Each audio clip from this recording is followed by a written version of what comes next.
The proverbial Manchester City monkey might finally be off our back after a dramatic and thrilling come-from-behind victory at Grand Old Wembley Stadium in Northwest London. We are now the current, reigning, defending Football Association Community Shield holders. There's a lot more to get to. We've got some new faces here at the Loose Cannons, and we're waiting on an old one. In fact, the oldest one will be here momentarily. Let's get to it.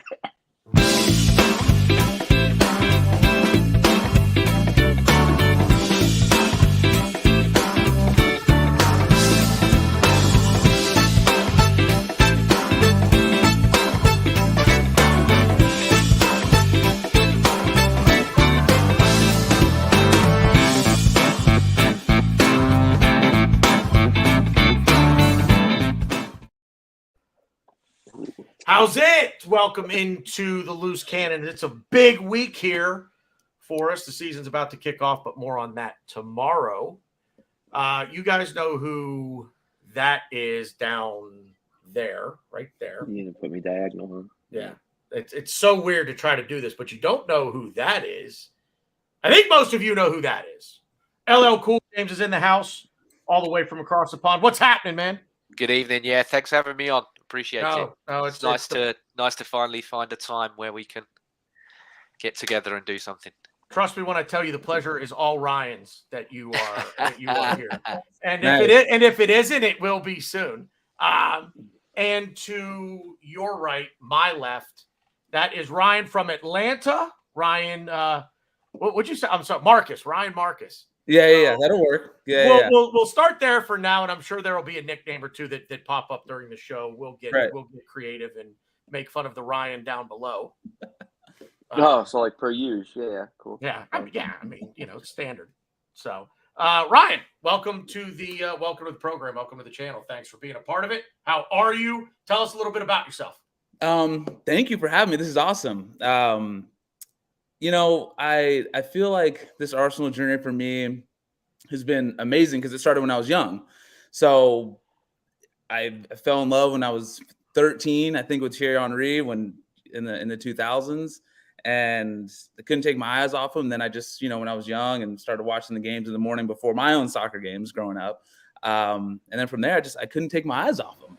And I guess they say that the rest is history. So here I am, 36 now, and still loving the team and still loving everything we're doing. And it's such an exciting time now, and it's so fun to be a part of it now that I'm a little bit older too, understand it a little bit more, can watch and participate more now. So yeah, man, all good. Well, you're going to be participating a lot this afternoon. We've got a lot to get to. Glenn is down there trying to figure out this newfangled thing called a cellular phone. No, I'm trying to figure out my equipment. Can you hear me? I bought a bunch of different new toys. Don't anybody say a word because he probably can't hear it. Fuck you. I can hear everything you're saying. Can you hear me? Yeah. Yes. Of course. All right. That guy in the middle who was 13 when Henri was playing, fuck off. As I said, the oldest member of the Loose Cannons would be along shortly, and you there couldn't he go is. fucking find somebody else, somebody old. I'm just Wow. kidding. Wow. I'm just guys, I'm kidding. Jesus Christ. Glenn, you might be a senile old fuck, but you're a senile old fuck. And You are. Wait, there's another person on the bottom right. Who the hell is that? Oh my God. Aren't you guys glad you Jesus joined us for Christ. this? Okay, all right, just go. It's James. What's You going know on? James. You know James. Oh, I You've do? seen James. Yeah, every week you act like you just met him for the first time. Oh well, cool, James. What a nice name. Oh, You do it right. that Okay. Three times on three different All shows. right, James, I'm sorry. Now I remember. So good, man. So good. James, I'm going to come to you Wait, first. the other guy's name is Ryan? Yes, there are two Ryans. Yeah, Glenn, figure it out. Oh, fuck. See, this is why it's going to be fun. Yeah, his head's going to really explode. fun. This is going to be gosh. great. Okay. Yeah, Bronx Gunner, get Glenn a joint stat. Nobody has to get him one. Bronx, What? Trust me, he's got 3 lined up. Test. Oh, that's Whoa. okay, I'm easy. good. Too close, a little too close. James, I'm coming to you first. Community Shield, your thoughts. Tell us how you feel about winning the Community Shield. Is it Is it just a glorified friendly, as a lot of people say, or first trophy of the season and a great way to start the campaign? It's the latter. It's the first trophy of the season and a great way to start the campaign. For me, if you look at it, if you watch when Cole Palmer scores his goal, and I don't know, you guys have different coverage out there compared to what we have over here in this country, but they went straight to where Pep Guardiola was and his celebration. Did he think it was a friendly when he was running around celebrating like that? Right. That's that's the only thing I will say to every other fan that's calling it a glorified threat. You know, there were fans of teams on Twitter or X, whatever you want to call it now, that have never even been in a Community Shield because they can't even finish second, let alone win the league. They can't even finish second. Trying to banter us about how it's a nothing game. Well, you've never been in it. You know, what's the classic? You know, why are you slagging off the club when you can't even get in, wherever it is? Yeah, right. You know, for me, I thought that it was very important to win that game because mentally you need to lay a marker that you can beat Manchester City. And okay, maybe we didn't beat them within 90 minutes. However, we still won that game. And I think winning breeds winning. It's a young group. They needed that. The manager needed it. And before the game as well, Arteta spoke that he's been to Wembley 3 times as an Arsenal manager, but he's never had the fans there to celebrate with because he's won all 3 times. This time he got to do it. So no wonder he got a bit overexcited as well. No, it's only a positive. I can't take any negatives out of it for me at all. To piggyback James's comment real quick, how he's 3-0 as a manager. He's actually, as a manager player, he's 12-0 at Wembley, which I found out yesterday. That was an insane stat. You guys might have to fact check me because I heard one of the. Yeah, it's only 10. It's only 10. They got it wrong. 10. Still, 10-0 at Wembley is. I would have 8-0. I would have called you a liar. So, very, very wild indeed. And Wembley is our home, our second home. Yeah. Ryan, Marcus, I'll come to you next. Same question basically. I think we would all answer the glorified friendly versus first trophy, good way to start the season. I think we'll all answer that the same way. The fact is we won. Let me ask you a different question. Had we lost, would it have changed your mind? Or is it still the first trophy of the season and disappointed to not win it? Well, the funny thing is, and I think everyone will agree, it's only a friendly if Arsenal win it, right? So if anyone else won it, it's a trophy and it's something they can be proud of. But when we do it, it's nothing, right? But to Glenn's point, I think Pep wanted that game too. Okay, I mean he's doing the run about the technical area and he's celebrating. And I don't know if you guys caught this, but when they put the 8 minutes up in extra time, I don't think you could see a more upset person in Wembley was Pep with how much extra time was added. So you could tell he wanted it to be over so they could win. Okay, so there's that. Secondly, we had to do it at some point. You can't lose to City, 9 games on the bounce, right? So I think for us, whether you think it's a trophy or whether you think it's just, a glorified friendly, I think psychologically for us, it's huge. And I think, and I don't know the exact quote, but they asked Arteta about this after the game. And I think he mentioned that as long as we think we can beat them, that's the important thing. Now, I'm paraphrasing there, but basically what he was saying was that if we have belief that we can beat them, then we can. And then they did it. And I think just knowing that we can beat them now is huge. And I was, the preseason, I was a little bit worried. We were kind of getting ran through a little bit. But the way that we turned up, I was very, very, very impressed. And I think it's going to be huge for the season and definitely for the 2 times at least that we play them. We might see them later. Another fun fact is, where is the Champions League final at this year? Bite your tongue. Bite your tongue. Stop it. Okay. I take it back. Just saying. Stop. I'm going to segue. I'm going to take something you said, and I'm going to segue to the other Ryan, because you saw something on Reddit that you wanted to talk about, and bringing up Hey, What? You I don't get You're to getting talk to it. about the Community Shield. You Glenn, will. Glenn. These new guys speak so eloquently. I don't even know why the fuck they're here. But you're already moving on before you even get to me. I'm not moving. Relax. I got Relax. a 10-second response to Community Shield. We're not done yet. Would you just cool your jets? Hey, take a hit. Take one hit. I want to get this out of the way. What is that noise? Having a lot of farting. That's what I think of the Community fart Shield. noises? That's what I think of the Community Shield. Okay, you can move on now. So Glenn, okay, we're gonna come back to that.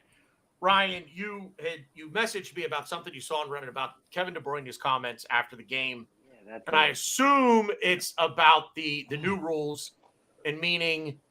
So correct me if I'm wrong, but he's saying he's not thrilled about playing as much extra time and the time wasting being added on at the end. I think that's what I was taking from what I saw on Reddit. And you wanted to talk about it, so have at it. Well, no, I mean, I think it was a big game for many reasons. I mean, yeah, final, no final doesn't matter. I think what really needs to be talked about when you talk about this game is it's Arsenal versus Man City. It's the two best teams in the Premier League. And it's a big showdown. We made 3 big signings, and there's going to be more. And whenever we play City, it's always just like a marker to see where we're at. Because let's face it, right now they're the best team. They won the treble last season. They're the team to beat. But taking it out of the situation, the biggest thing also with the game was the ref. A lot of changes. With time wasting, the yellow cards, and even Howard Webb, that cool, nice man, was in attendance for the game. So he was making sure that his rules were kind of in effect, and you kind of saw it. Arteta getting booked very early. And this is the one thing that I feel like gets kind of lost in it because Atwell was he was at it, all right. But Julian Alvarez got a yellow for kicking the ball away, which if you watched it in real time, I didn't think it was that bad. He did kick it kind of away, but it wasn't like a very blatant time wasting tactic. And it was also, I think, middle of the first half. He got carded. So a lot of interesting things that I think the FA are really trying to impose and do. And I think the reason why I sent you that particular quote from De Bruyne was the Guardian talked to him about the new rules and how they'd be showcased in the Community Shield, for however you guys may take the importance of the game. And De Bruyne was like, "Oh yeah, it makes sense, but the added stoppage time, I don't get it. It doesn't make any sense." Well, like a lot of teams that we're going to play this season, and a lot of teams that we're going to compete with, Newcastle was big on this last season, and this is a big way City play. City they love tactically fouling teams. That's just how they do. They slow the game down. They like to break it up. They did that to us yesterday, and it didn't really work. I thought we played really well, and I'm kind of jumping around a little bit, but when we talk about would I have been happy if we'd lost 1-0? Not really, but I thought we played really well up until we scored. But going back, I just think it's very funny how you're going to see a lot of these players. Like if you ask a lot of Newcastle players, what do you think about this time wasting rule? I think a lot of Newcastle players are going to be very against it. The stat was when we played Newcastle, I think when we were away in Newcastle last season, we had the ball was in play for 54 minutes. Thanks, Glenn. I appreciate Glenn. Glenn, why don't you mute your mic and take another hit? We all fucking can hear you. That loud motherfucking lighter. But no, I mean that's really all I wanted to say because Glenn so rudely interrupted me as he always does. Yeah, I just think it's going to be interesting, and you're going to see a lot of comments from teams that like doing that like breaking up play, like technically fouling and slowing the game down. And we're one of the teams that doesn't do it, and we benefit the least from it. And it's going to be interesting to see how it's handled, I guess, for us in this upcoming season. So Glenn, expand on your it's you don't care about it. So seeing them lift the trophy, didn't do anything for you at all? No.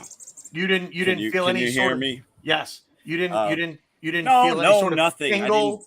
Nothing at all? Give a rat's ass.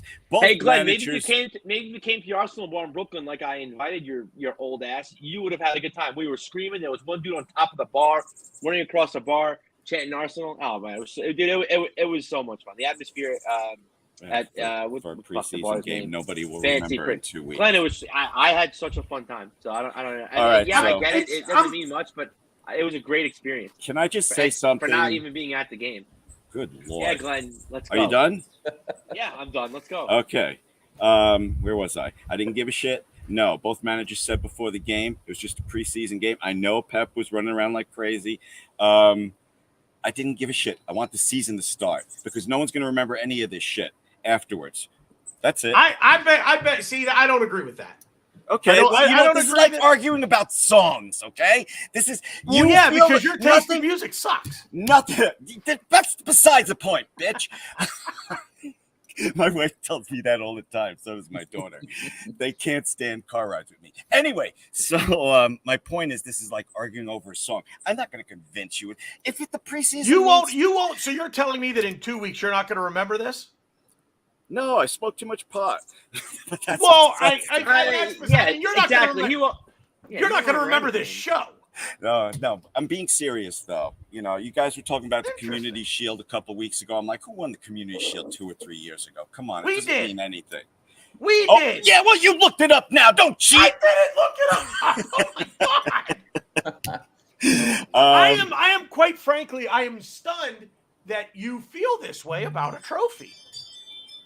Sorry, I mean, listen, that's not me being a wise ass. That's my stupid front thing I have to turn off. I'm sorry. Okay. So anyway, look, this is like arguing about songs. If the preseason means, more than preseason to anybody, I don't begrudge them that. But don't yell at me because I don't think it means anything. That's all I'm saying. I feel like I don't know. I would agree with you if there weren't a trophy involved, if they just named it the Community Shield, but there wasn't a piece of hardware. You know what I mean? Like, yes. That's. I bet we could come to some common ground on this, and maybe have like 4 teams compete for the trophy. It's just a thought. Just throwing 2 teams in there, whatever. Fuck it. James. Okay. I mean, you're Make there. it a mini tournament. You're in England. It is. I mean, the Football Association is the oldest. The FA Cup is the oldest trophy in sports in the world. It is the oldest trophy in sports. This is related to it. What do you think about what Glenn just said? Because I actually like the idea. I don't hate that idea at all, but there's a lot of tradition behind it. Yeah.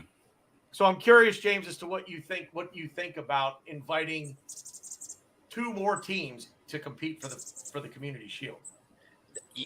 You just dilute it. Obviously, it's basically our version of the Super Cup, because normally it would be the winners of the Premier League, the FA Premier League, face the winners of the FA Cup. Whenever since the 60s, when I think it was first played, if you win the double, you play the team that finishes second. That's how it's always been. And if you mess with the traditions of football, especially over here, people go nuts. Look at the Super League thing. Oh my God, yeah. We don't like people to, as much as I love all you guys out there, Todd Bowley coming here, and then within the first few weeks, we need an all-star game. We need a playoff game. Get out, mate. I gotta say, this has been our football. You don't come here and tell us how to play. We tell you how to play, and you swallow it and you like it. Real quick, okay? Super League, I was never on Twitter more screaming from day one about that bullshit. I know, everybody was. It's good. I just want to, just because I'm American, I'm not totally stupid. Just stupid. No. We're all legacy fans here. Don't worry, it's all good. Glenn, nobody thinks you're stupid. We all just think you're perpetually stoned. And the other thing is, I agree with the tradition. That's part of the reason the Premier League is number 1 in my heart, and the only sport I don't wait to DVR before I watch it, and I watch it live. The only sport that I do that for. But sometimes I think tradition you can hang on just a little bit too long. Like, This thing they made with the managers on the sideline, and now you have to tell them how to behave. I think that's bullshit, and that's hanging on to tradition a little bit too much because you had these old stogie guys in black and white just standing there like this. I like a manager on the sideline running around. I don't care if it's Arteta or anyone else. And that's it. I wasn't upset at all to see Pep celebrate. I was upset that they scored, but just to see an opposing manager celebrate, I have no problems with that. That's emotion, and I think emotion in sports is good. And I think that's a. Can I just say quick? Jump in, James. On all these new rules, we all know for the first 3 to maybe 5 weeks of this season, they're going to be so hot on it. Yep. And if any of you play fantasy football, be so good with your picks because you're going to lose points because people are going to get booked for everything. So just be very careful who you pick, because you're gonna lose points. And after 3 to 5 weeks, it's like the VAR and the stuff with the offsides the last 2 seasons. They were very strict on it for the first 3 to 5 weeks of the season. Then everyone kept whinging and complaining, and then they stopped doing it. It's going to be exactly the same. It's going to go back to how it was before. It's not going to be as strict, but I'm not one of these David Icke type conspiracy theorists that say that the refs all hate Arsenal. They all get together at the start of the season, clap their hands together and go, right, how are we going to screw Arsenal today? And we're probably going to get punished quite a bit, but everyone else will as well. But it will only last for about a month or so, and then it will all go back to how it was before, because the refs are just, they can't be bothered to do it either, really, after a while, trust me. It's not worth the hassle. It's funny you say that. So there's a video of Gary Neville, and he says he was told the Premier League are implementing new rules on the touchline behavior, and they specifically cited Arteta. Yeah, he knows what he's doing. He knows what he's doing. Exactly. But I know what Neville's doing, but I wouldn't be surprised if they actually meant, because I know that a lot of pundits, a lot of people have cited Arteta like, oh, he's out of the technical box. Some managers too. Yeah, I think it's insane. If you look at, I don't want to try to compare too much into American sports, but I know specifically for basketball, the coaches are all over the touchline. They're on the court. It's interesting how different the refs handle the coaches in the WNBA, in the NBA, as far as the Premier League is concerned, because it's a little more cluttered, a little more clustered. So the coach kind of being a foot or so on the court isn't the worst, but coaches in there go crazy, and I don't think Arteta does anything really too much out of the ordinary. Obviously, comparing it to basketball. But it is going to be interesting to see how it's policed. But then in the same respect, I think a lot of these refs need to be held accountable. Rodri, borrowing Harry Potter's invisible cloak and wearing it all throughout the game and not being carded is absolutely insane. Although at the end of the day, I did tweet this. I'm very thankful for Stuart Atwell because he kept Rodri on the pitch just so Ramsdale could save his penalty. So obviously Atwell is playing chess. Suck it, boaters. Checkers. So yeah. It just real quick, the touchline thing. I get both sides of it. And I hear what you're saying about the NBA. Ryan, the coaches are all over the place. Even that, I wouldn't even go as far as saying NFL. They're kind of all, but it's they are. But see, the NFL, it's different. So imagine if James, you'll tell me what you think. Imagine if, like in NFL games, imagine if each sideline had a team on it. Instead of the teams being on one side of the pitch, if they were on one team was here, the other team was across the pitch on the other side, and the coaches, the technical area would extend from 18-yard box to 18-yard box. In the NFL, in American football, you have, I think, to the 20-yard line at either end. I think you have between it's either the 30s or the 20s. I don't remember which. But I can see how they want to keep, because look, you get moving and shaking, man, and the video, I just happened to see it earlier today of last year. We played City. Ball came out of bounds, and Arteta basically kind of, cheekily kicked it away from Kevin De Bruyne, and De Bruyne shoved it. Yeah. You know, I mean, there's something I think to be said there for that. So I get both sides of it, I guess. Yeah, I don't disagree, but I also agree with what Glenn said in that. Do you want everybody to be stoic? Right.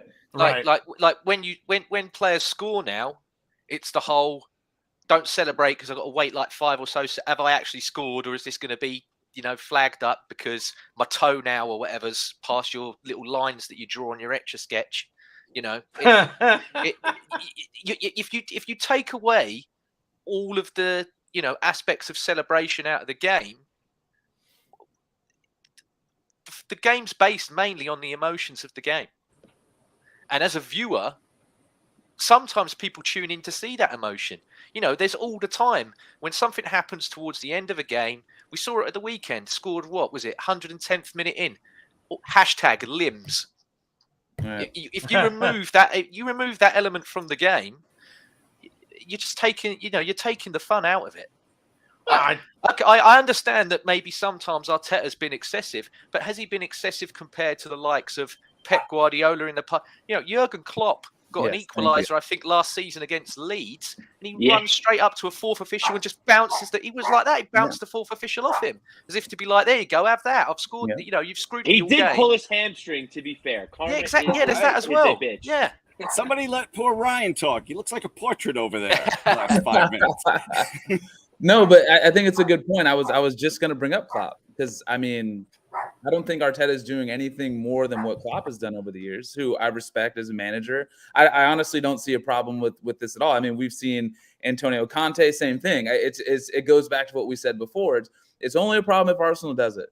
If we do it, everyone has an issue with it. And I feel like that's how we feel about a lot of things. But, I mean, the way that he's getting treated, I feel like, is a little bit ridiculous. And Neville, I forget who said it, but he knows what he's doing, saying, "Oh yeah, I heard they're doing it specifically because of Arteta, or he was one of the main reasons," which I think is a joke. But I mean, he loves the clicks, so it is what it is. James, I will say you had said about conspiracy theories and the referees being anti Arsenal. I have a conspiracy theory, and I think they are anti-Arsenal because of the Invincibles. I think when we went unbeaten in 2004, it was like that just it messed with every sense of sensibility or every aspect of sensibility that the FA has. Like, how could this happen in this day and age? How could they have done this? And it's a conspiracy theory. I'm not going to go down that rabbit hole. I just wanted to make that comment. So. Whoa! Market's closed. What was that? It wasn't me. Glenn, your new toys suck. What? You can't hear me? Whose bell just rang? Yeah, that wasn't me. And you're all over here like, Glenn, all these new toys, man. It wasn't me. Anyway. My phone's way over here. So the bottom line here, I think, oh, by the way, LL Cool J, I totally agree with you. It's impossible for the referees to have a conspiracy against Arsenal, but you're never going to convince guys like BG. There's a lot of BGs out there. Don't even bother. I mean, I have a lot of conspiracy theories that I could do an entire show about, and only one of them has to do with Arsenal. So. Oh, I'd like to be on that show because I know what you're talking about. Yeah, you and me, Glenn. That's one thing you and I would probably agree on a lot. So 4 of us are in agreement that somebody's woofing. Sorry, I'll mute. 4 of us are in agreement that winning the FA Community Shield is. Let's not make an overly big deal about it, but it is nice to raise a trophy. We know it's not the ultimate trophy that we want to raise, and then there's Glenn. Right. So basically, I think it just depends too, because like if I were watching the game from my own home just by myself, I would probably have been like, yeah, whatever, I don't really care. But the fact that I was amongst other Arsenal supporters, I was at a bar drinking. People were dancing on the bar. We were singing, chanting, doing everything. Yeah, alcohol's a wonderful thing. Yeah, it made the experience like that much better. Like when we scored that goal, I was at work. I lost my shit. Yeah, I think like 3 or 4 glasses broke simultaneously because people are just knocking shit over. But yeah, it was a lot. It's a lot of fun. Random question, yes or no, real quick. I don't know why I want to ask this, but I do. Ryan said like 3 or 4 glasses broke simultaneously. Have any of you ever seen in a bar someone actually like Gronk spike a pint glass on the floor for any reason? So where I live in England, when we have football on, especially the World Cup, you have people that will have their normal drink and they will have what they call their throwing drink. So they will have 2 beers, and then if England score a goal, like that, they just yeah, that's it. That's the they Wait, do they wasting just good throw beer? They just throw it. Yeah, I know. That's it. It But wait. drives me insane. But that's what they do. They just Is throw it? But is it in a glass pint or a? It depends on the establishment. Normally, because for whatever reason, whenever England play, we love to fight each other. We normally have plastic cups. I got a question. I don't know what we played Wales in the Euros and beat them 2-1. I think Vardy scored like right near the end. It was 1-1 for ages, and I've never seen so many people that are English fight at a 2-1. It was mad. I was just like, I can't believe. I love them more. No, I love them more. I got a quick question for Cool J. I'm going to England for the first time January 17th. Hopefully going to go to the Crystal Palace game. I should look there because that looks like I'm looking at you. You sound like a 12-year-old Glenn. I'm laughing at Ryan, laughing at Glenn, by the way. So I'm going to the UK for the first time ever in my life on January 17th. Hopefully I'm going to see the Crystal Palace game at the Emirates. But if I don't, another thing on my bucket list is going to a real English pub and watching an Arsenal game. Question. I can't stand behind anybody with a beer during the game because I think that's incredibly crazy to throw your fucking beer behind you. Not only for the waste of money, there might be somebody behind you and some poor sucker has to clean that up. That's all I'm saying. So can you explain this thing about throwing beer? It's only for England games. Don't worry. Oh, Club games, you'll be totally fine. Okay, cool. My brother used to own a pub with his friends. And my brother's not a football fan. He's not into football at all. He begrudgingly gets involved because he's like, you love it, and I don't want to hurt your feelings type thing. I'm your brother. It'll be nice. But he's like, I fucking hate when England play, and I'm like, why is that? And he went, because I have to clean the ceiling. Because again, another benefit to my brother being 6'7" is that he can reach the ceiling. But he's like, I have to clean the bloody ceiling every England game. So. But yeah, no, you can't drink like BX Gunner says here. You can't drink a beer in the stands, which is ridiculous. But then again, I mean, we have plastic shot glasses because we're not trusted with shot glasses in case we smash them into people's stuff. We're a very weird country of people. Are these rules left over from the hooligan days? I don't know. We just can't be trusted. This is pretty much any big city in America on St. Patrick's Day. Everybody becomes Irish, and then they have to get drunk and sing about it. So I mean, I tend bar, and I see it every side. It's the worst day of the year to work because that's just everybody gets, and they're just idiots. It's amateur hour. So okay, what was the yes or no question? I missed it. If you'd ever seen somebody actually throw Oh, okay. Yeah. Anyway, moving on. It was just a random curiosity question, so I held up my phone. Ryan Marcus, I'll come to you first on this. Sure. David Raya. Yeah.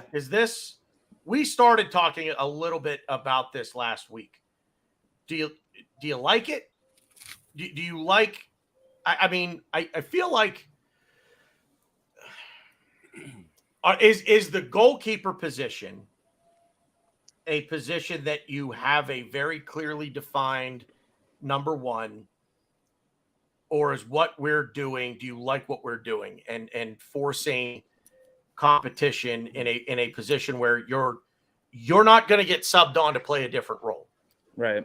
I think the competition piece is important here. I don't know if you guys all felt this way, but I love Aaron Ramsdale. I really do. I really, really, really do. But I think what Arteta has shown, over the course of these last couple of years is everyone's going to have to fight for their spot. I mean, he did the same thing when Leno was there, right? He came in, took his spot. Everyone said we shouldn't do it. He ended up winning the job, and I think we were for the better. I think if what we're hearing that Matt Turner wanted out, obviously we needed a replacement, right? And I think it's looking like a pretty shrewd piece of business at the price that it looks like it's being agreed to, considering it was 40 million for the other teams, for Tottenham or Chelsea or whatever. Looks like it might land 25, 30. I'm not sure what the actual number is, but real quick, Ryan, you pronounced shitbags wrong. Sorry. Right. I just want to get that. Sorry, I just had to put that out. Yeah. So okay, and fair. It's fair. So that part, I think it's excellent. I think he's very good, and I think he will challenge Ramsdale. But I think Ramsdale will rise to that challenge. I think he's done that. And you know, I'm sure most of you guys read the article that he wrote in the Players Tribune. His whole life has been fighting, right? So I think if he comes in, which looks like he will, I think it's going to be good competition. I think the team will be better for it. And I think another thing too is, you know, we don't really think about this because keepers don't, you know, knock on wood, they don't get hurt that often. But if he did, I don't know if we all felt comfortable with Turner, you know, for the rest of the year. So if God forbid, if Ramsdale does get hurt, I'm glad we have an excellent backup, right? That's where I am on it now. I hope the dynamic, you know, within the team, you know, because I know everyone loves Ramsdale, isn't affected by this, but I don't think it will be. But with that being said, I love the move. I do, even though I love Ramsdale. So we'll see, I guess, how it pans out. Glenn, I'm going to come to you next because I know you'll be quick. Well, yeah. The other Ryan, I'm sorry, what are we calling Ryan? What's your last? Ryan Marcus, and the other one is now Murphy. Ryan Marcus. Ryan Marcus. Well, if he's Murphy, I can just be Ryan then. All right, cool. All right, Ryan. All right. Oh my God, all these evil thoughts in my head. Ryan stole most of my thunder. I agree with that. Everything he said, basically. And yeah, guys, Turner's gone. I mean, wasn't he doing a physical over at Nottingham Forest? I tell you what, I am so happy. How do you say his name? Raya? Yes. Or okay. Raya, Ray, whatever. I am so happy we got him. I was watching this documentary on this NASA telescope that they shot out there 5 times further from the moon than, you know, and this thing had so many problems that could have gone wrong, and they called them, I wrote this down so I don't forget it, single point failures. One thing that could go wrong that could fuck everything up. Okay, for Arsenal, I don't see any single point failures except if Ramsdale went down for 2 or 3 months and we had an MLS goalie guarding the net for us trying to win a Premier League title. I'm done. Guarding the net for us? Jesus Christ, Glenn. What did you call that? A single what? Single point failure. Single point failure. I like that. This telescope they sent out there had 200 and something single point failures where if one thing went wrong, that telescope was fucked. And I transferred that to Arsenal. Now I'm getting thirsty, whoever drinks drinking. Oh, who's snoring? I thought someone. All right, fuck you. Go ahead. I'm done. James? Single point failure. Arsenal only had one, and they took care of it. Yes. Yeah, no, this is an incredible for the price that is being touted of £30 million. £30 million. Yeah. This is a great move. This is Spain's number one goalkeeper now because De Gea is no longer Spain's number one. He's been a Premier League experienced goalkeeper for 2 seasons. He's been in the top 3, I believe, goalkeepers for the last 2-3 seasons. So everything about this move is positive. I couldn't understand a few weeks ago when this was linked. I say this on nearly every podcast I do. As much as I love Arsenal fans, there's a huge circle of them that I detest because I can't understand the thought processes that go through their head. They were all like, why are you doing this? Why are you signing him? It will upset Ramsdale. Fuck upsetting him. Fuck upsetting him. This is what Aaron Ramsdale knew last season, like Glenn said, I can make mistakes. He's never going to drop me because the other guy, as much as he's he's good with his hands and his throwing distribution's great, but to play out with his feet, which is what you need now. You know, there's a reason Man United went out and spent the money they spent on a new goalkeeper because the one they had can't play with his feet. This is the way the game's going. They're essentially a back. They're like a 5th centre back, really, now the way that the game's going. Yep. And it's all positive. I mean, this guy coming in for the cups, I think we'll go further than we did last season with this guy coming in. Yeah. He's much better. You need level raisers across the field, and this guy raises the level, and it will make Ramsdale better. You know, that if you look at the game on Sunday, he played like a guy that knows that someone's coming in that's going to kick him up the arse and give him a challenge. He saved penalties, which he doesn't normally do. He made the save from Stones. He made the save from Foden. He was falling backwards, but he still raked that ball out. And then from the corner afterwards from Rodri, he made his best save of the game. So yeah, this is only a positive. I can't see any negatives to this move whatsoever. Ryan, before I come to you, we talked about this last week, but before I get you in here, I want to ask James and I want to ask Ryan Marcus real quick. James, I'll start with you. So is Aaron Ramsdale right now the first choice keeper? Yeah. Now, let me ask you this. You guys, but you both agree. How does he lose his job? For me, you get picked on merit. So if he's not doing something in training that we don't see, but the managers and the backroom staff see, and they pick Raya, I have to back it. They see stuff that I don't see. Yeah. Go ahead. Sorry, if you watch on Sunday as well, there was one point where Ramsdale played a very short ball into their press directly, a bit like what he did against Southampton last season. If he has a few of them, he might get dropped there. You know, he could be fantastic, not have any disasters at all, and Raya just plays the cup games. Doesn't bother me at all. Real quick. Last year, I think it was last year, we had Bert Leno last year in the beginning of the season. Was that Jesus Christ, Glenn. Shut the fuck up, Ryan Murphy. Son of a bitch. Now I forgot what I was going to say. Look, you know how you lose it? The way Bernd Leno lost his job to Ramsdale. He was good, but he made too many mistakes. We tried out Ramsdale's like, holy shit, this guy's better. He stayed in. So that's how you lose your job, BG. Right. And Ramsdale didn't have the character for the fight either. Right. Ryan, let me sorry, ask. not Ramsdale, Leno. Yeah. Leno was like, if he's going to displace me, he's going to displace me. You know, And you should have got pissed totally off. agree. You should have got pissed off, Leno. The guys take. You never let someone take your jersey, whatever That's right. you're in, even if it's not sport, even if it's at work. If they hire someone else that's if you want someone's job, go take it. Right. Exactly. And if you have the job, don't let that person take it. That's it. So Ryan Marcus, real quick, and then Ryan, I promise I'm coming to you. Go for it. But so I'm a hockey guy. I'm an ice hockey guy, and you will see teams, and it's really becoming a thing here now in the NHL where there are no great goalies in the league, but you see teams They get hot. you get one that gets hot, Right. but you see teams like during the regular season basically just deploy it's goalie by committee.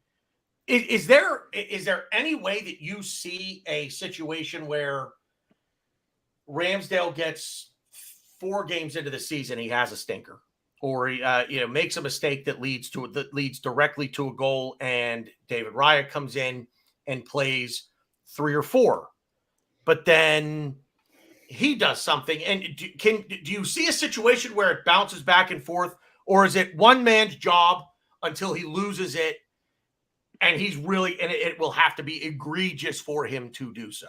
Yeah, I hope it's not a chop and change like that throughout the season, because I mean, it's good that we want the goalies to be prepared and be ready and earn the position.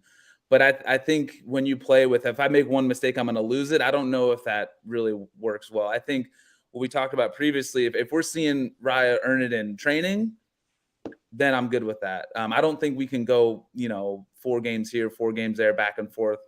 I don't think that's going to work well for that position. I mean, I could be proved wrong, but I don't know if that's going to work well, to be honest with you. Right. I agree wholeheartedly. This is a very interesting dynamic to me, because when Ramsdale was brought in, and Ryan, I feel bad calling you Murphy. Nah, just come on. Anyway, Come on. when Unlike Glenn, I can take it. When Ramsdale was brought in, we knew he was brought in to take the number one job from Bernd Leno. We knew that was a matter of time.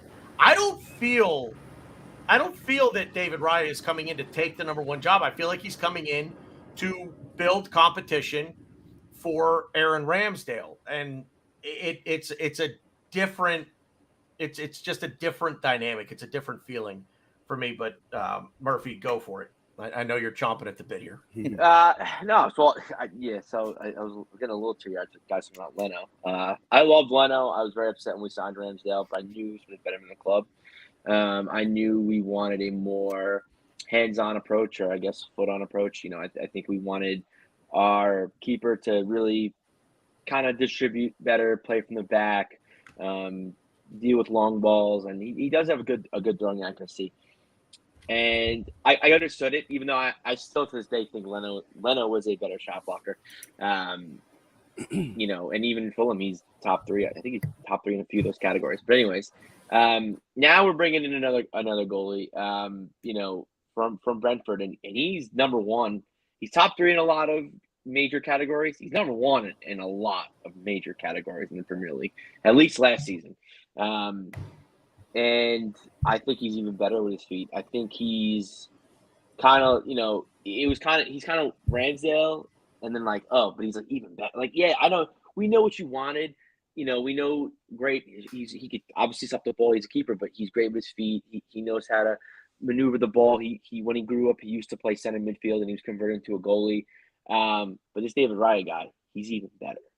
And as much as funny enough, now I really like Ramsdale. I think Raya's taking his spot. I think Arteta's bringing him in. I think he's a better keeper all around. He's a better keeper. The only thing I give Ramsdale the edge in is Ramsdale is known to fight. Ramsdale loves the pressure. He plays better in bigger games, minus the Southampton game of last season.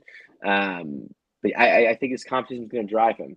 That, and I think he just embodies the culture of this club, and he's been a ginormous part of just turning our culture around, and just the character that he is on the field and off the field. I think it's just immense, and I don't think Raya is going to come close to that, and I don't think he's going to replace that.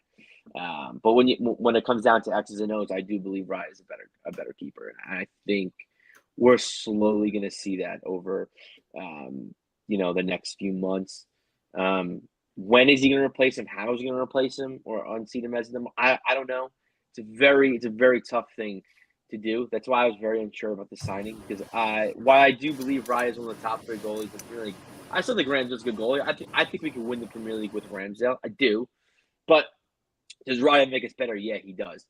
I'm just very curious, given what Ramsdale's done for this club on and off the pitch, how this is going to work. Because, when we brought Turner in, it was, okay, we're bringing in a backup. He's going to be the number 2. Bringing in Raya, he ain't no backup. It's going to be very interesting to see how they're rotated, when they're rotated. And I still stand by this. I don't believe a backup goalie is anything. I don't. We talk about, if Ramsdale goes down, do we believe in Turner? No. And I said this last show.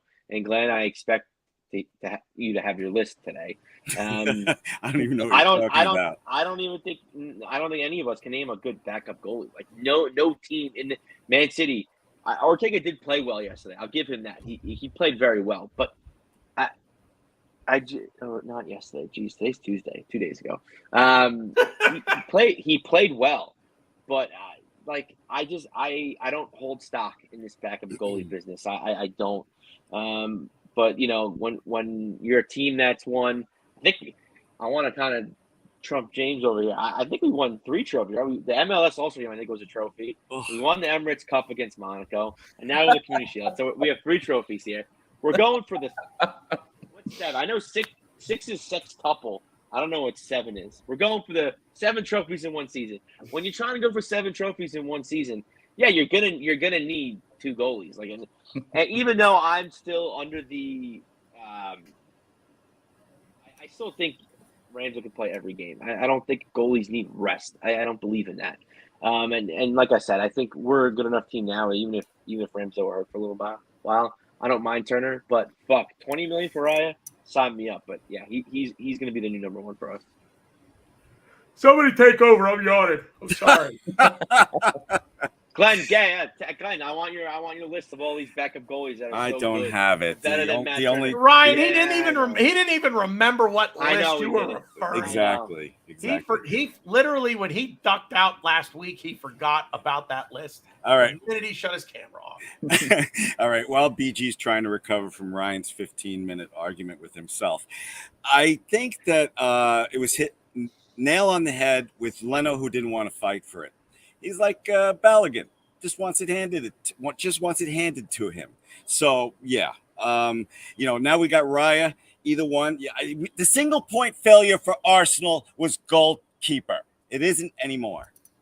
Agreed. Nice little segue there. That's what we in the biz call a transition. Call a segue. Into Folarin Balogun. So the latest rumor is AS Monaco came in for him, and the bid was rejected out of hand. I do not know how much the bid was for. James, any insider information? Give me 2 seconds because I sent it to someone earlier, but I've got to scroll through all the other messages where we were slagging it off because it was insulting. We were very much as we were like, Monaco, Thierry Henry, Arsene Wenger, great, but no. Right. When it comes to money, I think it was £26.8 million, but in euros, it was 30 million euros. Now, when Man United are signing some guy that's 20 years old that only scored 9 goals in Serie A for nearly 70 million euros, come on. And I'm not having Inter Milan plead poverty. you guys have just sold quite a few players for quite a sum of money. You've got money, you just don't want to spend it. And the bids will come. I can't stand the fact that Balogun's going to Arteta and the upper echelon saying lower my fee so I can leave. The media. It's like, no, you shut up. We sell you for what we're selling you for what we want to sell you for. You're under contract, buddy. I don't care what you want. It's what we're getting. And the bids will come. Trust me. As soon there's 3 weeks left of this transfer window, teams are going to get desperate. West Ham are so desperate they're looking at buying Maguire and McTominay in a double deal. So there's thickos out there. So just keep waiting, and then eventually someone's going to jump. I don't know what's crazier: them trying to buy McTominay and Maguire, or Man U rejecting 60 million for both of them. That's a great point. That's a great point. Insane. Real quick before regular Ryan answers, I just want to say that as far as Balogun goes, I think Arsenal are just waiting as long as they can to get what they want for him. The same thing that people would do to us if Ramsdale went down for 3 months and we were looking for a goalkeeper. They'd be like, "Oh no, come on, you need a striker." You need a goalkeeper. That's what I'm saying. They're waiting till the very end to get the most for him. I don't think we're going to get more than 35 million. So what's interesting to me, Ryan, is we actually need a striker right now because God forbid Eddie. I mean, okay, yeah, Kai Havertz can do it. Trossard can do it. Martinelli could do it theoretically, but now we're talking about replacements in 2 positions. What just your thoughts on Flo Balogun? Have at it. Stage is yours. I think Arteta's been pretty clear that he only wants people that want to be there. I think him doing the Mudryk thing on Instagram doesn't really go over too well, and all these posts with Inter Milan and whatnot. So, I mean, in my opinion, he didn't feature anywhere on the U.S. tour, and he's our, striker now, right? He's on the out. So I just feel like the bridge is already burned. Regardless if God forbid something happens to someone else in that position, he's gonna get sold. And for me, I hope it's at a price that we feel is fair. I think it's as simple as that. I mean, it's tough because I think he's super talented. But but I think that we won't see him brought in at all. And I think it will get, and I agree. I think if it is 35 million and that's the best we can do, I think we'll do it. As bad as that is, I think that's what we'll land on, and it'll get done quickly. Now, I've said that I'm not selling him for less than probably 40. And if it's an English club that come in, that's what we need. It's probably 50. Yeah. So I mean that English premium is gonna, it should apply, at least in my opinion. Glenn is talking, and I stopped myself. Go ahead. I see your mouth moving, but I can't make out the words. What's frustrating about Balogun is because I see his potential and I see why you guys want to sell him for so much. Okay. But Jesus goes down. If he was just a fighter, he'd be like, this is my chance to friggin' show them. And no. It drives me crazy when someone with so much potential seems to be getting the wrong advice from people. That it just makes me nuts. Glenn, we talked this. You know who his agent is, right? No, who's his agent? If we talked about same agent as Eddie Nketiah. Same agent. Well, they eventually made the right decision with Nketiah. He's a fighter. Well, but when you have the same agent, I'm sure, and Arteta last season, the season before that, always waxes lyric about Eddie, how hard he works in training, how he deserves to play. And yes, he has came up in big moments for us. Do I think he's better than Balogun? Probably not. But I think he does fit our system a little bit better. But as an agent, when you know what Arsenal are bringing to the table for Eddie Nketiah, it's kind of insider. I don't want to say insider trading, but it's like insider information where he just goes to Balogun and go like, listen, they really like this Eddie guy. They're willing to give us. I don't know if he would discuss numbers with Balogun, but I'm sure he goes. They get they're paying him a decent amount. They expect him to be with the team for a few years. They really like him as a number 2. They're probably going to send you on loan, as they did to the League One. I'm sure he knows kind of the plan already. And Balogun goes, okay, well, they really like Eddie. Arteta really likes him. I just think Balogun knows that there was just no way into that squad. But still, I agree. I think he should have fought. But again, going back to his switch from England to America, he just wants his arm put around him, and he wants to be wooed. He wants to be the guy. And that's fine. I get that. If I had a team come to me and I'm third on the depth chart in our team, and I have another team come to me and go, listen, you're gonna be the guy. You're gonna be number 1. You're gonna do this. Yeah, I'm rocking the red, white, and blue so fast. If that's the case, So, and again, we talked about this last week. I know Ryan and James weren't here, but when Balogun went on holiday, the U.S. national team wined and dined him. They got him courtside seats to NBA games. Mm-hmm. They gave him the top hotel, so they really wanted him, and that's fair. He for what the U.S. men's national team is, he transforms their team. He definitely makes them better. Now, are they going to be competing for the World Cup? No, they're not. But they are a lot better. So I think that's just the kind of player he is. And again, he saw the writing on the wall with how much Arteta likes Eddie. To me, I just think he thought it was a very irreversible thing. And fair play. I don't blame him. I would feel the same way. But yeah, going to Instagram, going to social media, and like trying to lower his value is crazy because he came through the academy. He was very highly touted. He was respected in the academy. I mean, I'm sure he still is, but it's very odd just to aggravate and move away.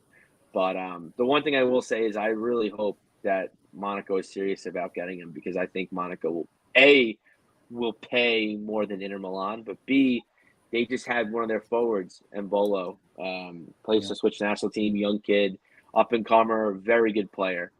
He's gonna be making moves, but unfortunately he got hurt and he's gonna be out for a while. He just blew his knee. He just did his knee, didn't he? Yep. Yeah. So they need a forward. I mean, they had Ben Yedder, but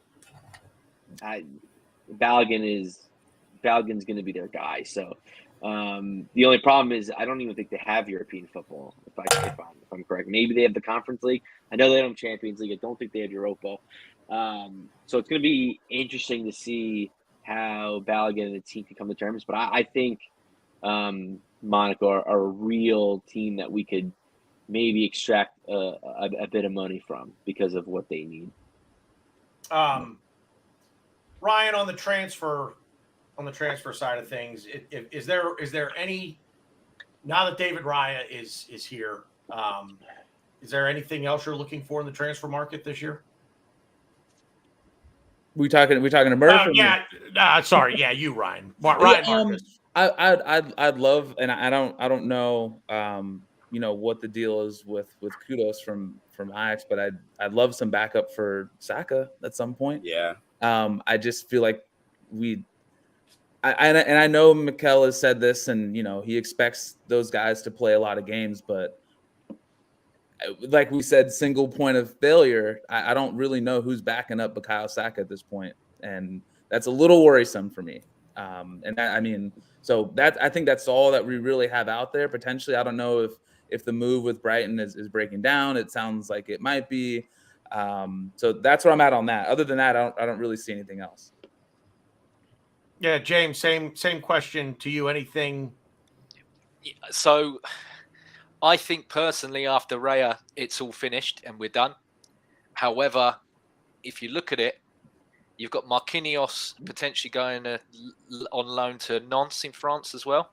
I hope he does. Yeah. And I would rather he be loaned within the league, but we don't seem to do that for whatever reason. I don't know why.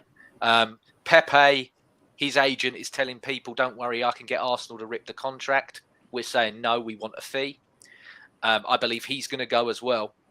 And then Balogun, I feel, is going to go also. So you've lost really their 3 attacking players. 2 of them are left footers that play on the right hand side in Marquinhos and Pepe. Not that Pepe was he wasn't in the, Pepe was done the minute Trossard got his shirt number in January. The minute like we said earlier, the minute you lose your jersey, you're finished. So he hasn't even got a squad number now. Everyone else seems to have one but him. So I do see, like Ryan said about Kudus, because he is a right-sided player, but he's also played as a 9 as well. So he can fill 2 roles, which is something Arteta really, really loves. So would I love to get another forward player that can be there if, touching wood, I hope nothing happens to Saka. But if something did happen, as much as I believe in Reece Nelson, he's currently injured as well. He's coming back. I don't know if Reece Nelson can replicate on that right-hand side what Saka does for us. And also, I think that when Trossard plays, he's better on the left-hand side than he is on the right, the same as Smith Rowe's better on the left-hand side than he is on the right as well. But then again, Havertz played there for Leverkusen, and that was what got him his move to Chelsea, either playing as a 10 or playing as a right-sided forward. So you never know, he might go with Havertz there. These new guys keep saying stuff. We've got options. These new guys keep saying stuff I was going to say. Oh, good. Glenn, we don't have any need for you anymore. Okay, no, that's all I wanted to say. No way. I just wanted to don't say that. He'll actually just leave. He'll just leave. I know. Okay, see you later. He'll just leave. He'll just leave. Like, okay, cool. The only thing James, real quick, James, what you said was perfect. The only thing I will say about Reece is I think Reece Nelson's better up the left. I don't like him back in the second. I don't think he's a good right winger. Even though I know that's up until last season, before last season, I think that he was exclusively on the right. I think Arteta is slowly changing him toward the left and better. Yeah, he's better on the left. He's better in the middle. I don't like him on the right. So I'm curious to see how we fit Reece in because, we just gave him a contract extension.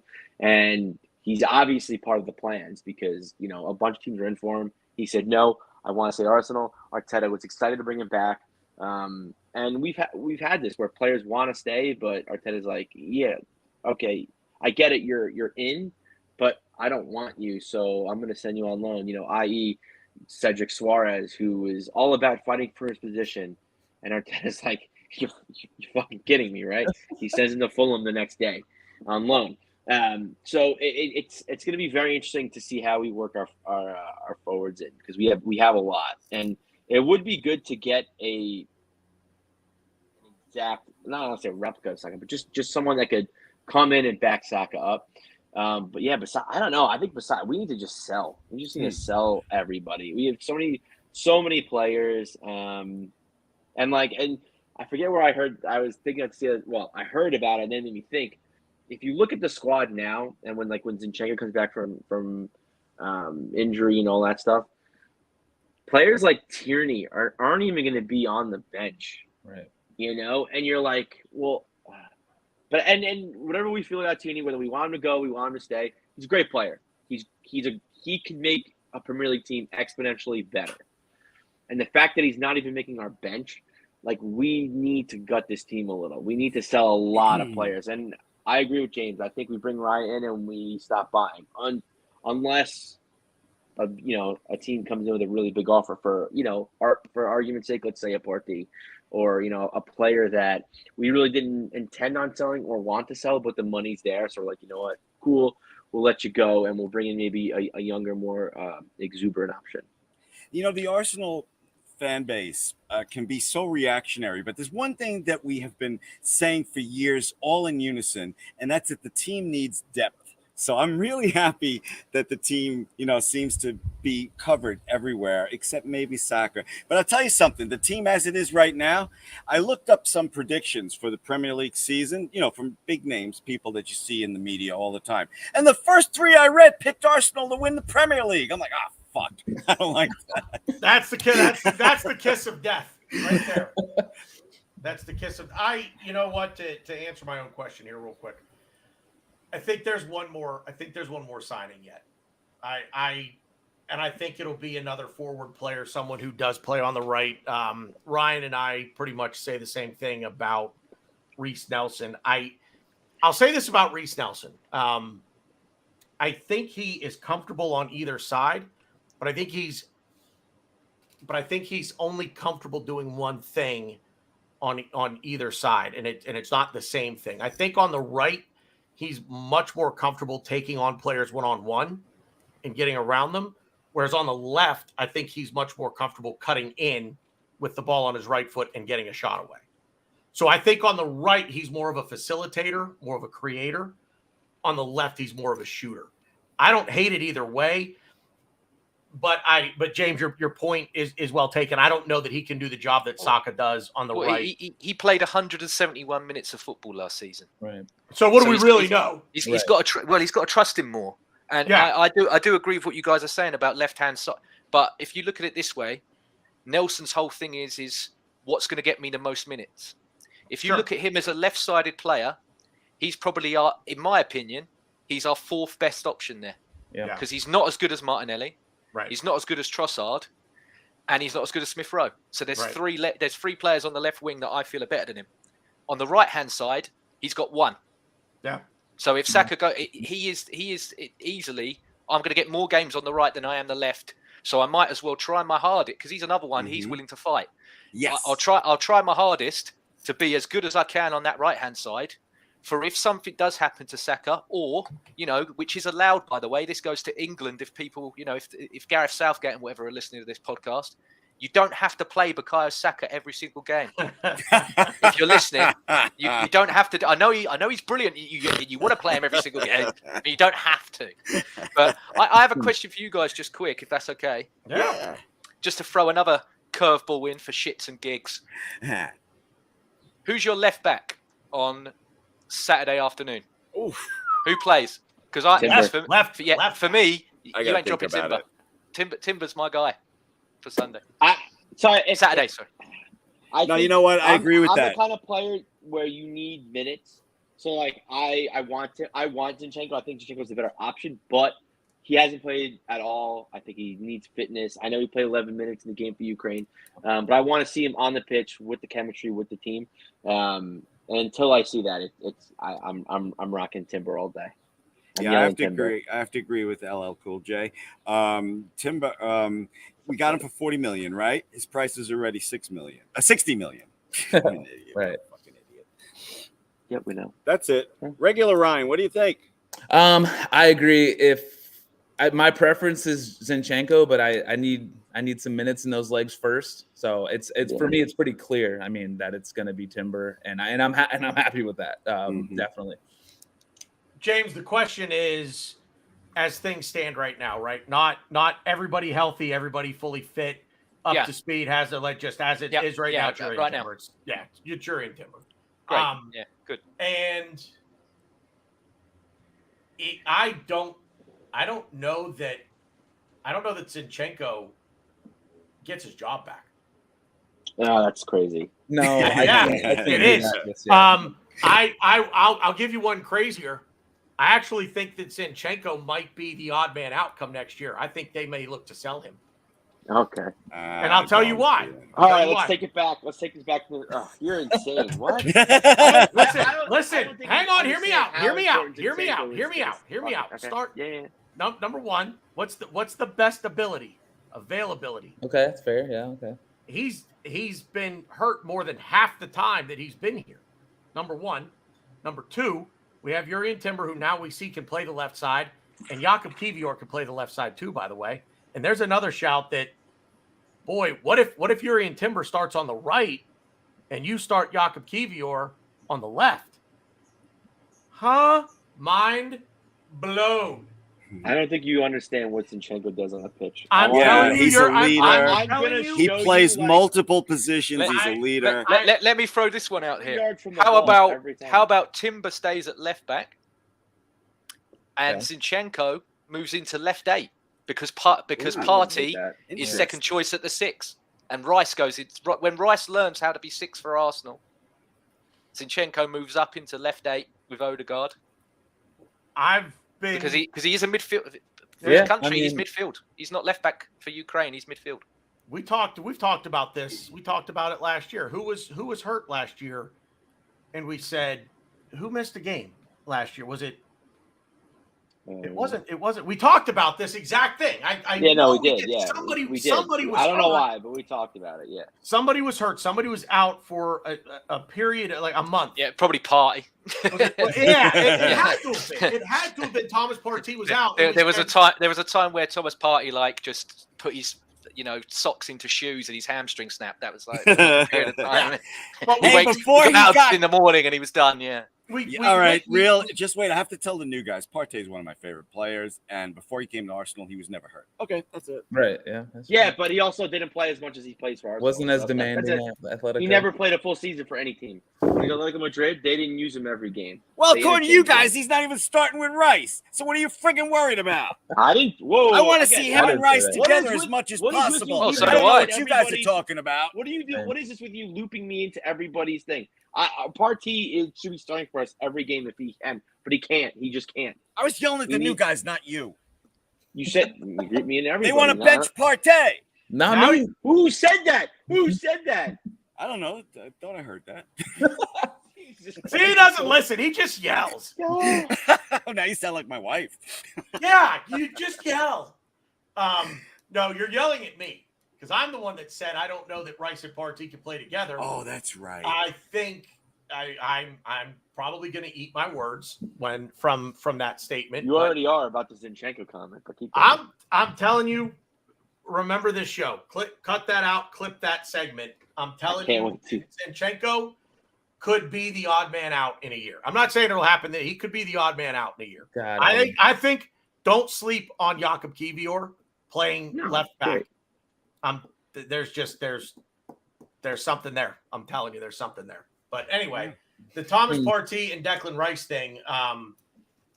I said probably. I probably said it right after the signing of Declan Rice was official that I didn't know that they would play together. They played together on Sunday. They played the entire match on Sunday, unless one of the they both played the entire match Sunday, right?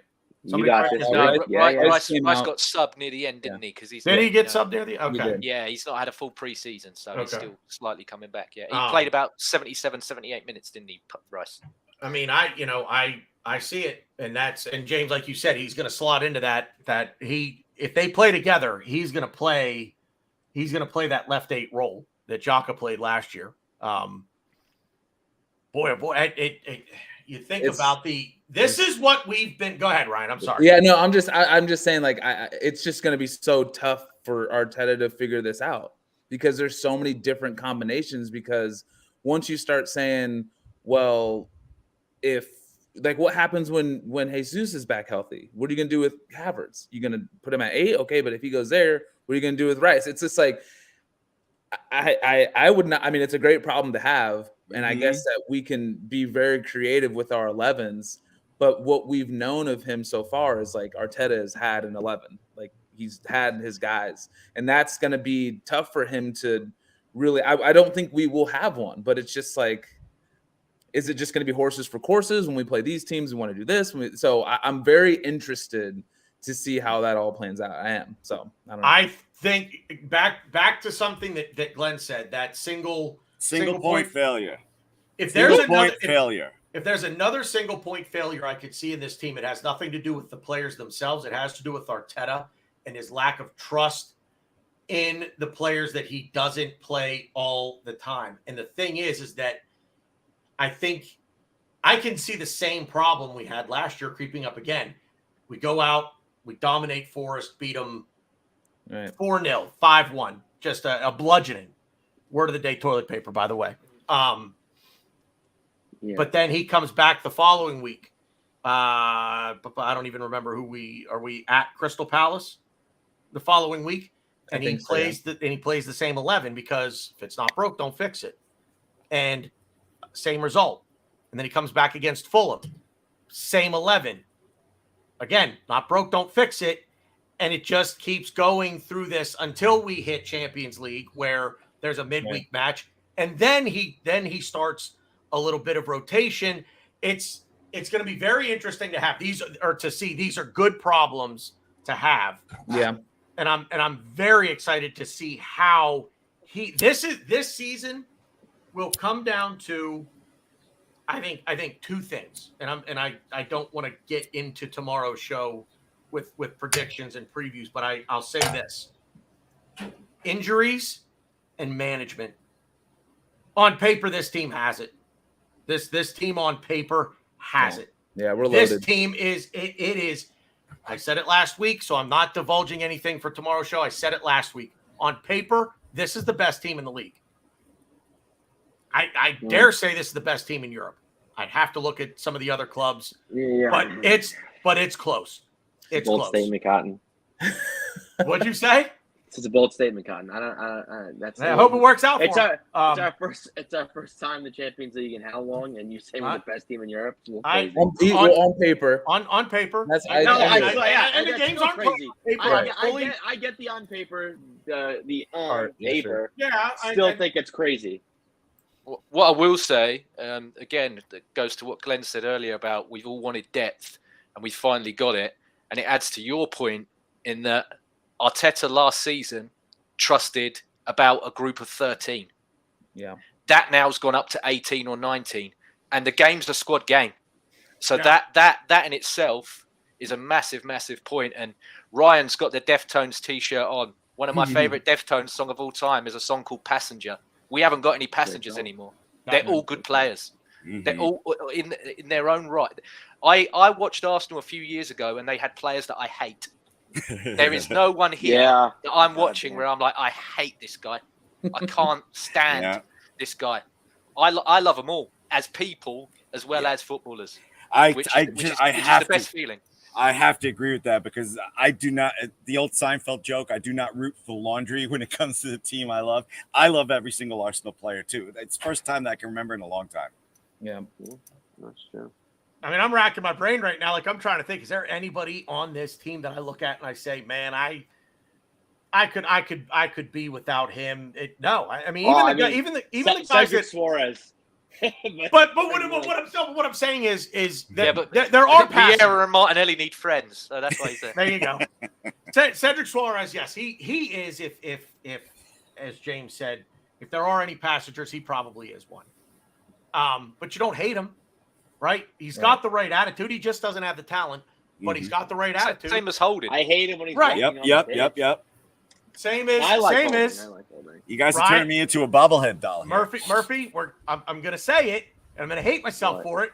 But I mean, in that vein, that's Mohamed El Neni. What? The guy. I kind of would like to hold on to him. The guy you love it. You love his attitude.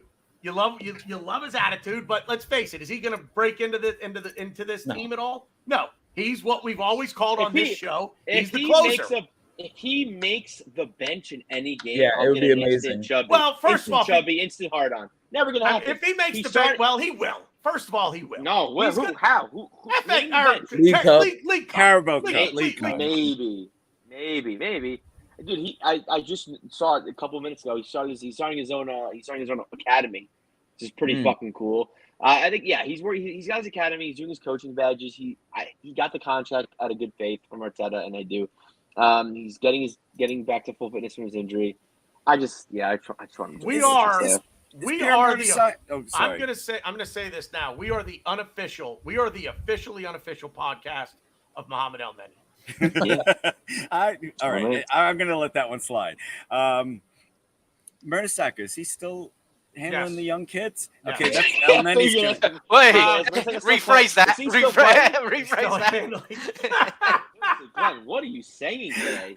I'm sorry, Mertesacker. I didn't mean to make you Uncle He's got Bad big hands. Touch. I didn't mean to make him Uncle Bad Touch. It's not getting any better. You're not making it any better. Uncle Bad Touch. That's his new name. I forgot my point now because you guys turned it into smut. So move on. Yeah, I don't know what your point was going to be. Anyway, Christmas gift idea if anybody's looking. I'll take a Mohamed El Neni Egyptian kit. Just saying. DM me on Twitter for my. I'm getting his kit. Our crazy neon yellow away kit. I'm getting his name on it.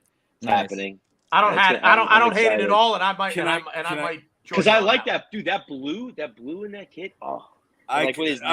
Number 30. All right. This once again, we're talking about a subjective thing because not everybody likes that new yellow kit. I do, but Ryan, no, what are we calling you? Annoying Ryan? Murphy. Annoying Ryan. Let's go. Yeah, go Glenn. Annoying Ryan said he can't wait to see that on me because I'm going to look like an idiot. So I still haven't bought it yet.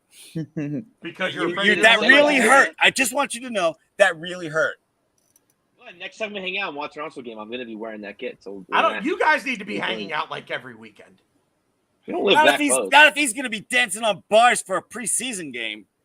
Glenn, blackmail material. Come on. All right. Enough. I'm sorry. Don't beat him up by him throwing pints so he can chuck it in the air. Right. Exactly. So we're going to go to final thoughts here. I figure with five of us, we're up at about 90 minutes here.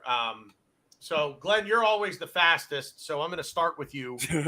I really, I said weeks and weeks and weeks ago, Balogun's gone. So get over it, guys. He's gone. I also said the Turner. I also said Turner. BG. Yeah. BG. Yeah. Final thoughts. Are people allowed to interrupt? Isn't it kind of like when there's a debate on stage between two bullshit politicians and they get to say their final thoughts? The other one doesn't get to say, fuck you, hey, blah, blah, blah, blah. All right, now can I finish? Thank you, Ryan. Annoying Ryan. I've never gone into a season more optimistic than this. Save it for tomorrow. There's a preview show. Oh. Don't make your final thought the preview and prediction. Okay. All right, my final thought is it was wonderful, LL Cool J and Regular Ryan to do a show. I don't like How is he regular? How is he regular Ryan? And name for your shirt. and Annoying Ryan, fuck off. That's my final thoughts. I really thought that was it. I thought he was going to disappear. That would have been awesome. I should have done that, but now it's ruined. I saw you lean forward. I thought you were. No. I want to hear the thoughts of everybody else. Wow, you know what, Ryan Marcus? We'll just go with your Twitter handle, the real Ryan. Yeah, there we go. That's fine. Let's just do that. The real Ryan. You know what? Truth be told, I was gonna do that. I didn't want to hurt Murphy's feelings. Right. That's why. Why would you hurt I'm not the real. I don't want to be called the real Ryan. All right. What do you want to be called? How about Ryan in his masturbation cave? That would be a good. What? Do you see any lube anywhere, Glenn? Why? Whoa! All right, hey! I do have the Not everybody likes lube. All right, I do. I'm sorry, Ryan. I couldn't resist. Where was? Yeah, we'll go with the real Ryan. Okay, beautiful. I think that's you, but I'm not yet because I'm gonna go to Regular Ryan first for his final thought. Wait, so I'm Regular Ryan now? He's real. Yeah, you're Regular Ryan. Yeah, there we go. That's just confusing. No, I don't feel kind of like your sex life. I wouldn't say that. I would definitely say Regular. Anyways. So it was such a great atmosphere when I was hanging out at the bar watching the game. I had fun. Yeah, I mean it's a big accomplishment beating Man City. So it was very nice. It's definitely good for the head, good for the mentality for the players going into the season. And I mean, I'm not going to divulge what I'm going to talk about tomorrow, but I do have some questions about Arteta and that he did in keep saying yesterday's game, in our Community Shield game against Man City. Not everything for me was all roses, but we did come out with the big decorative plate of glory. And that's really it. And then breaking news, I guess Wolves just sacked their coach. Lopetegui gone after 9 months at the club. Wild stuff. But yeah, no, I tend to do just break news. But yeah, no, great stuff. And it was a pleasure getting to do a show with LL Cool J finally. I'm a little upset it took us this long, but I'll forgive him because that hair is just beautiful. And I guess you're the real Ryan now. So it's awesome meeting with the real Ryan, and hopefully we can do this again sometime. And I'm not even gonna comment on the other two. I'm done. Yeah, after my I'm only thankful. Hey, good. I did. I thought you were done. Yeah, and I did. Are you? I thought you were done. I don't know if you could. I just wanted to add something to what you were saying. You had your final thought. You can't. Oh, wait, BG, can you add to your final thought after you said you were already done? No, we wanted to add to your final thought. Anyway, the real Ryan. Welcome to the crew, by the way. Now you know why we're called the Loose Cannons. Love it. Cocksmith. Yeah. You see me pointing at you. I'm not allowed to talk. I mean, obviously. Yeah, you damn right you're not allowed to talk. I think you're going to be a part of the program going forward here and there for us. Hopefully, we're going to have you on for more shows. So don't force him. I'm used to forcing people, man. I'm sorry, it's weird. I'm used to it. Easy there, Big Ben. We're not. Well played, sir. Well played. Anyway, the real Ryan, your final thought, please. Well, first off, thank you guys for having me. This is a lot of fun. I'd love to, chip in here and there when you guys are having a show. As for you're the too game, polite, dude. You're too polite. Just shut up. Fuck you. As for the game, I'm thrilled that we kind of, got the city thing off our back for now. I love that we fought to the end and we didn't give up, and winning in penalties is always fun. So I think that's going to be just really good for us going into the season. And I think just having that win going into the season is something that I'm really, really, really excited about. It just makes me feel a lot better for the weekend. But other than that, not much. And this was fun. I can't wait to do it again. Good stuff. You're welcome back anytime. Hopefully you're going to be here with us tomorrow for preview and prediction day. And LL Cool James, it finally worked out, man. And obviously you, sir, you are welcome on the program anytime as well. I will stay in touch with you and let you know what we're doing. We've been trying to work this out for a little while now. So, but yeah, give us your final thought. If you want to do any sort of prediction or anything, I don't think you can join us tomorrow, but no, I will be a busy man trying to sort out my own predictions video for my gotcha. Channel. If you want to drop one in your final thought, have at it. If not, the floor is yours, my friend. Yeah, no, thank you very much for having me on. Been an absolute pleasure speaking to you all for nearly an hour and a half. I'll keep it short and sweet. No, just thank you very much, and I hope everybody enjoys the season. And it's going to be a good season. You get feelings, as a fan, and I feel we're going to go one better this year. I think we're going to win the league, so let's do it. Yeah. There it is. I want to wrap it up because it is hotter than Rhea Ripley in this room. Honestly, I'm sweating. I'm sweating in here. James, go ahead. What is Rhea Ripley? What? Google her. Yeah. Google her. Just Glenn. I'll tell you later. James, also, if you want to real quick, shout out to the Academy. They just beat Bishop Stortford. I don't know what that. I'm so sorry, James. Stortford. That's somewhere in England. I'm assuming. Bishop Stortford. Yeah. That's literally like 30 minutes from where I live. Yeah, 16-year-old Daniel Otunde scored, and Jimmy Gower. I gotta look him up. He's a kid that I'm not familiar with. He scored a brace. So ESPN. Yes, Didn't go you Academy. have your talk already? ESPN. This is our Academy, Glenn. Listen. I'm like DFG. I have a chubby for the kids as well. I love the kids. Big up the kids. Love the Academy. All right. Anyway, James, if you want to go cool yourself off by all means. I'm just going to give my quick final word. Thank you very much for being here, my friend. We'll talk soon. Final word for me, just thank you, everybody in the chat. As usual, BX Gunner, Russ Morgan, Arnie Arneson was in there. Scrolling back up, Brady's Banana. Sam Greenwood, I don't know if you're still out there. Sam! But yeah, you've been joining us here lately. Appreciate you being out there. My brother jumped in with a Let's Go Pens. That's fantastic. That I know that chafes Ryan's ass. But anyway, Matthew DeSouza was in there. He was in here earlier. So thank you, everyone. For sticking with us this long. We really appreciate it. Everybody watching on replay. What? Sorry. Tottenham are up 2-1 with 10 minutes to go. And That's yesterday's news. I just saw that today. That's yesterday's news, Mr. Breaking News. Anyway, I wasn't be sure to interact with the show. Give us a thumbs up. Give us a thumbs down. Make sure you subscribe to the channel if you already are. Regular Ryan better. I do too. If you the real Ryan. I'm regular Ryan. I know the real Ryan.